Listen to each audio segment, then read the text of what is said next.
got this feeling. Ladies and gentlemen, welcome to the Rule of Three, the Breakdown Edition. As always, I'm your host, I'm Jeff. I'm joined today by Big Shot Bob. What's going on, Bob? What's happening? Charlotte just survived a thunderstorm. I know, man. I don't know how I survived it. 77 was awful. Dump trucks with gravel all over. It was just nasty, man. Ugh. But other than that, I'm feeling really good. Happy to be in the booth today, man. It's been a good week of non-sports sports. Does that make sense? Like story sports, but not sports?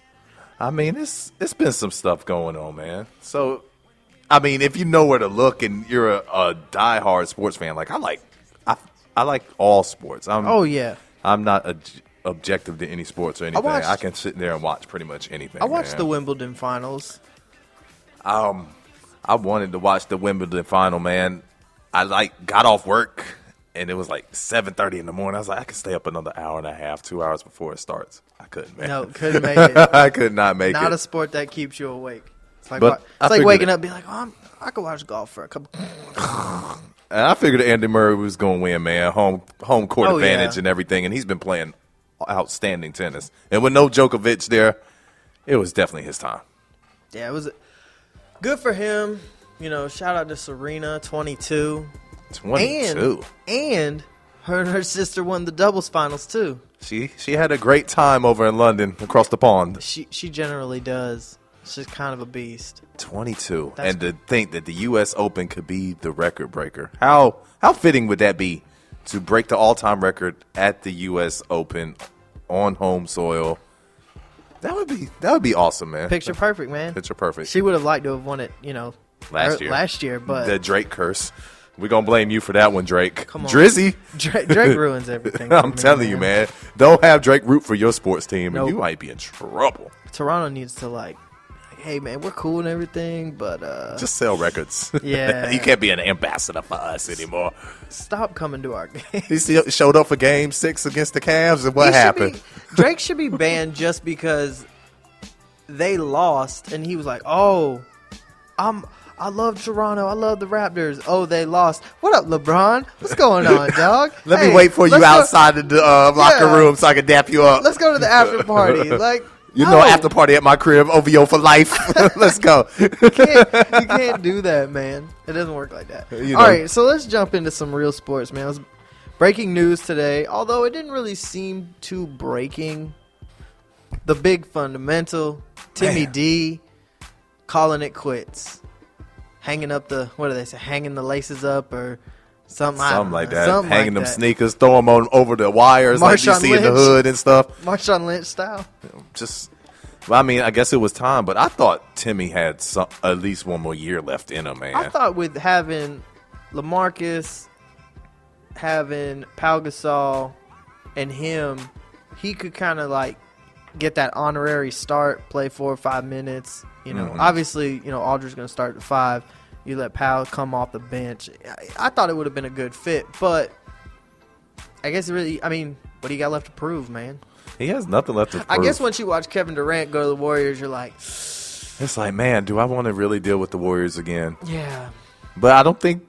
the Warriors look scary on paper. I don't think they scare the elite teams like that because their size. We'll get into that. I wasn't able to talk on it last week, so I'm pretty excited to get into it here in a little bit. 20 seasons, 19 seasons, my bad. Yep. 5 titles, 3 finals MVPs, 2 league MVPs. Best power forward ever to play the game. There's nothing for him to prove. 15 All-Star appearances. The only thing he doesn't have on his resume is the Olympic gold medal.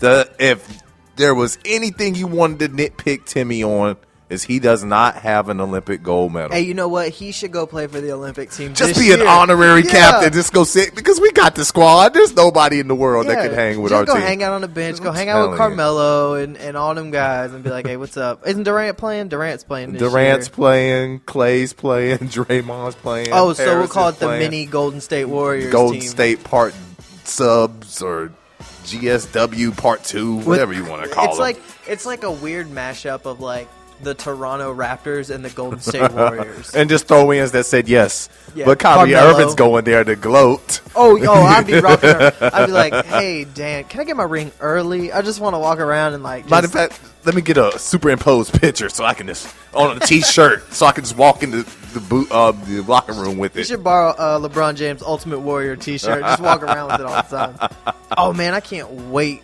for Summer Olympic basketball. Or he could have a shirt with him shooting that 3 over Steph Curry and wear that around. Caption. Just put winner across the That would be lovely. They would love that down there. All right, man. So back to Timmy D.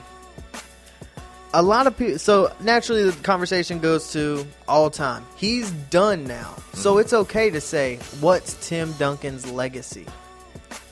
Definitely greatest power forward of all time. Easily. Top 10 of all time.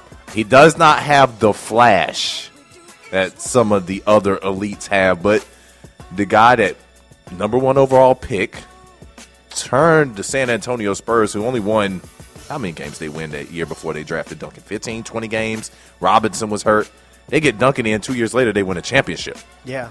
And then he just kept it going from there.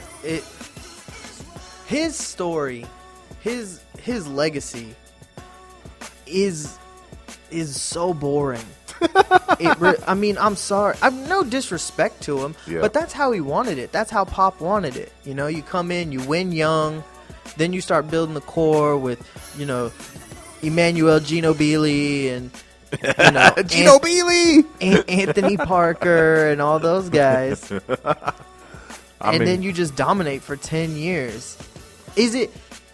Sometimes I feel like he didn't live up to what he could have been. But let's think about the era that he was in his prime and the teams he was going against. He was going against the Lakers, the Kobe and Shaq Lakers for many years. Had Kobe to get and by Powell and Bynum. And exactly, and had to get by these teams to win titles. And those Lakers teams were loaded. And you saw they won 6 titles during the 2000s.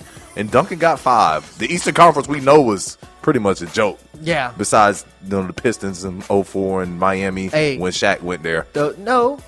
You get the Heat because you span through the Heat. The Heat with the Dream Team. That's 2010. 3. That's like this decade. But the 2000 decade.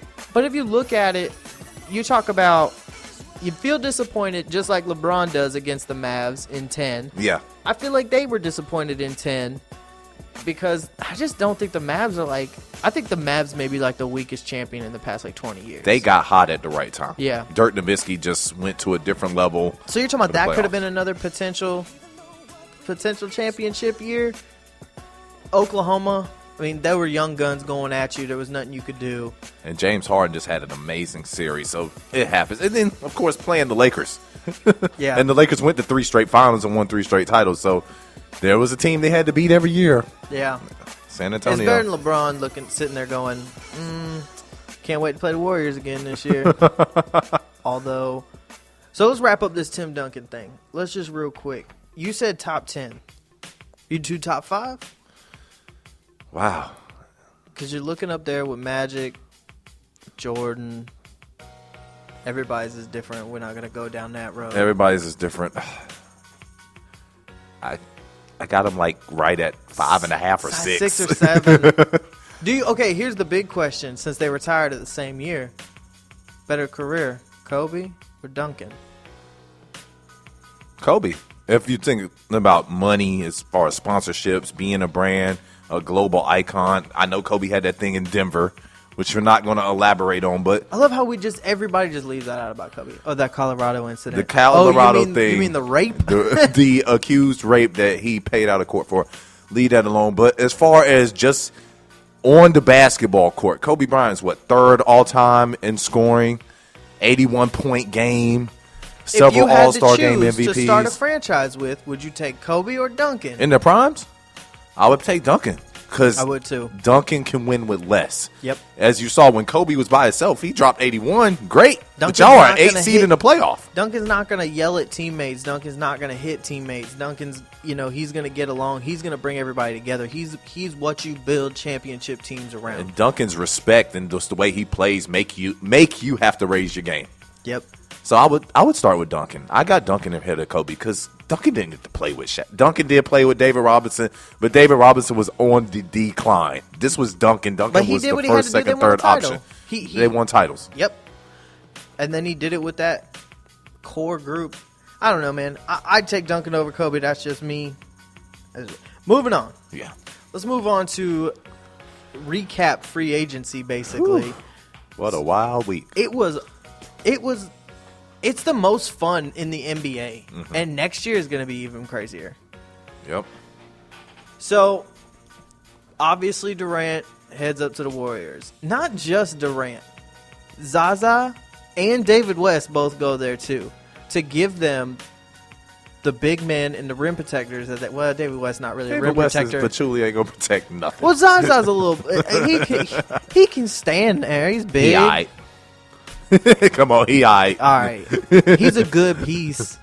He's not... Where'd Bogut go?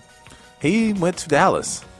They had to trade his rights to Dallas because they had no cap room. Oh, yeah. And the cap took a hit. The projected $107 million the cap was supposed to be next year is projected to be $5 million less to $102, which looks really bad for the Warriors because how are you going to pay Steph and Durant $30+ million? Exactly. Come on, Steph. Come back to Charlotte, man. Yeah. I don't know what we're going to do with Kemba. We can get rid of Kemba. I don't even care. But how do you feel about the Durant move, the decision? He did what he had to do. Being a LeBron fan, going somewhere and teaming up with people, I'm not going to sit here and say is an awful thing because I watched my favorite player, LeBron, do it, so I would be hypocritical to say he was wrong for doing it. My biggest concern is I felt like him staying in Oklahoma was just as good. I really believe that with Westbrook, with Oladipo, him, Steven Adams, Enes Kanter, and they brought in that they got a rookie who's going to be really, really good. Yeah, Sabonis' son. Yeah, Sabonis' son. I'm telling you, he could have stayed there and had just as good a chance as he did with Golden State. So why did he leave? Russell Westbrook. He doesn't like Russell Westbrook that much? I think so. So he was scared to tell him straight up, so he just dipped? Or, no, I think more of the fact that Russell Westbrook told him, hey, bruh, I'm not staying here. So don't waste your time staying here for me because I'm leaving. And we'll find that out next year. We actually may end up getting him traded this year so that the same thing doesn't happen to the poor Oklahoma City Thunder. I don't know. It's going to be fun. I'm going to tell you what. I'm actually more impressed with another team besides the Golden State Warriors. Who is that?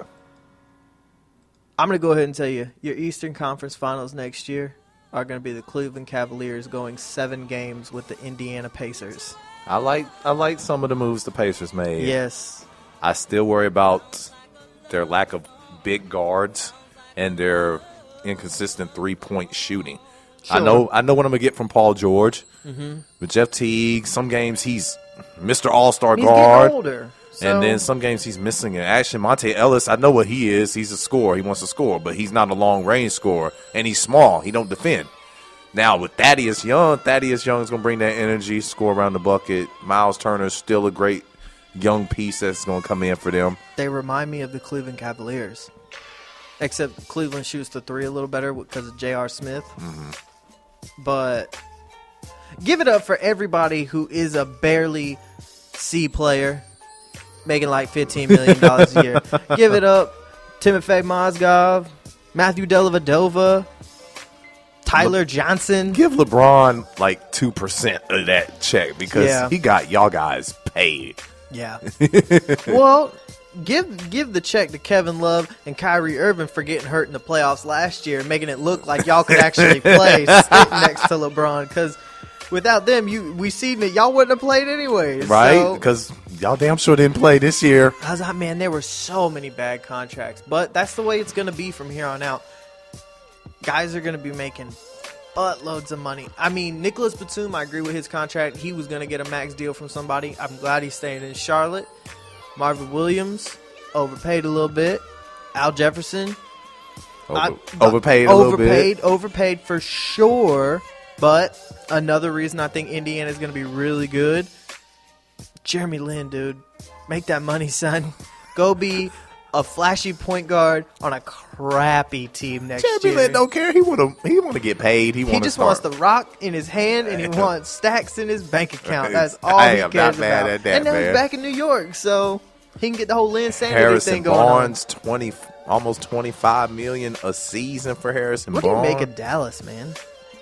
I like what the Mavericks did. Dirk, Harrison, Bogut and Harrison Barnes now back on the same team. So they bring a little chemistry together because they know each other. Barnes is a capable scorer, but he's going to Rick Carlisle. Rick Carlisle isn't going to put the emphasis of the offense on Barnes. They still got Dirk. They still got Felton and Darren Williams down there.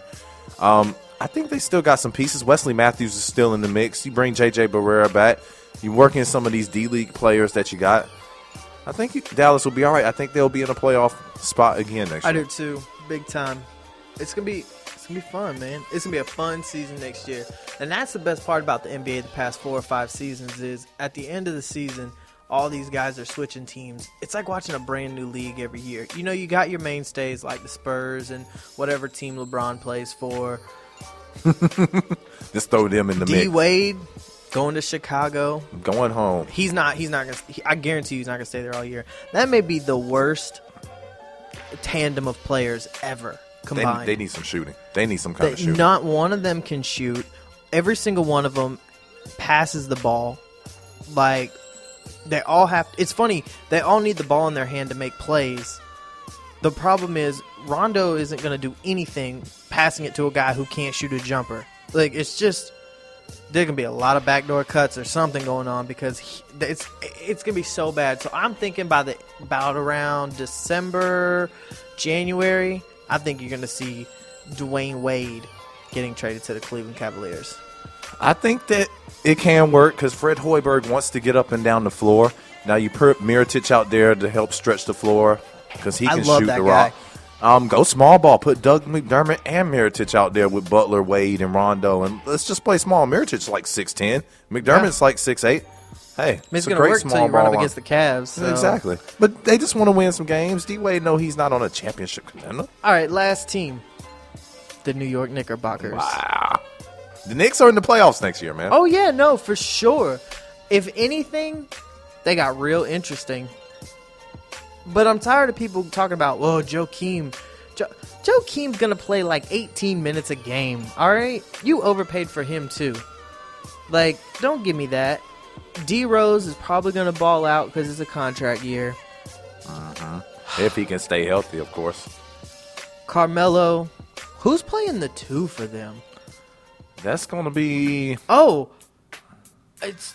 Courtney Lee. Yeah, Courtney Lee. I was like, man, somebody from the Hornets. Yeah, Courtney Lee. So your starting five is Derrick Rose, Courtney Lee, Carmelo Anthony, Kristaps, and I guess Joakim will start. Noah. Throw him on in there. How many wins?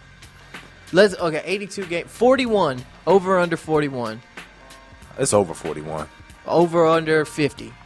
It's under 50 though. 45? Like 45? Probably 45 wins. Because D-Rose ain't going to play 80-plus games. No. If you get 60 games out of D-Rose, great. When's the last time Carmelo played a full season? Exactly. Joakim Noah, we know what he is. Energy guy, can rebound, defend a little bit. He's not going to score.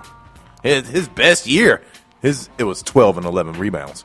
12 points, 11 rebounds. Yeah, so, he can't score at all. He can't score. He's got one of the ugliest shots I've ever seen. And we'll see how Porzingis reacts to not seeing the ball. Yeah, poor guy. He went from like this rookie who was like on fire and was getting the ball all the time, and now we're sitting there looking at going, I don't know where you're going to get shot, man. D-Rose needs shots. Melo needs shots. Courtney Lee doesn't need shots, unfortunately for that. All right, to wrap it up here, man, let me ask you this question. If you had to bet, do you take the Golden State Warriors or the field? I take the field. Kevin Durant hasn't shown me anything clutch about him. A playoff moment, maybe a couple regular season moments, but playoff moments, I can think back to all the clutch playoff moments I remember. I don't remember one from Kevin Durant. And he choked in Game 6 of the Western Conference Finals last year. 6 turnovers in the final 3 minutes of that game between him and his cohort, Russell Westbrook. Don't talk about my boy like that. I think he looked at it and said, you know what, I'm not the guy that needs all the pressure on him at the end of the games to carry the team over the finish line. I need to be with other guys so they can accept most of this pressure and carry me over the finish line.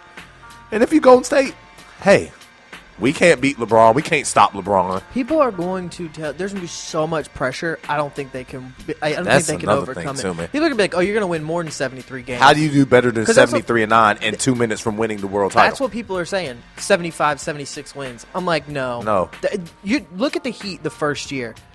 They went like 12-10 in the first 22 games of the season. There's chemistry issues. Exactly. Now, I'm thinking it's going to be a little bit different for Golden State because really, if you look at it, all they're doing is replacing Harrison Barnes with Kevin Durant. A better scorer, not so great on the defensive end. Barnes could guard fours. They didn't get better at anything besides shooting, which they already were the best at in the first place. They still aren't big enough. They still aren't physical enough. They don't play defense that well. And the West got better. Look what Portland did, bringing in big guards, bringing in bigs. Look what San Antonio did, bringing in Pau Gasol. Oklahoma City's still going to be good. Yes. As long as Russell Westbrook stays there. The Clippers are still going to be good. The Clippers are still there. They're going to be good. Don't forget, Chris Paul and Blake Griffin are going to come back. And let's not forget about Memphis. Memphis still out there. They got their size. The Chandler Parsons is the on Chandler that team. Parsons, I'm not sold on things. Let me think. Utah. Watch out for Utah next year. I love Gordon Hayward, man. Look at the Jazz. Look what they did. And they picked up a veteran guard in George Hill.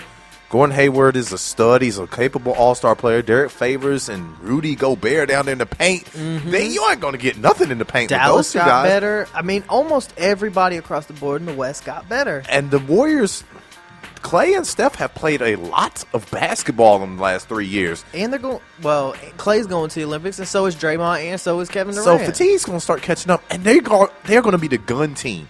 I don't know if they're ready to be villains. Yeah. Because Steph Curry, his brand is nothing villainized. Nope. Nothing villainization about his brand. He's It's the Bible goody thumper. two-shoe brand. He loves it. So He's a Russell not Russell Westbrook. He's the Russell Wilson of the NBA. He is. So is he ready? No. Is he ready to be villainized? They were already starting to dislike Steph Curry a little bit at the end of last season. LeBron now made you really look stupid. So we'll see, man. It's going to be fun. All right. That is going to do it for this episode of the Rule 3, the Breakdown Edition. Next episode, we're going to talk a little UFC. They made a lot of money this week. We're going to talk some golf. We're going to talk – what else we talk? Man, we talk a lot of different stuff in this next episode. It's going to be great. So join us for the next episode of the Rule 3, the Breakdown Edition. As always, I'm your host. I'm Jeff, and I am joined by – Big Shot Bob. Side piece. Good day.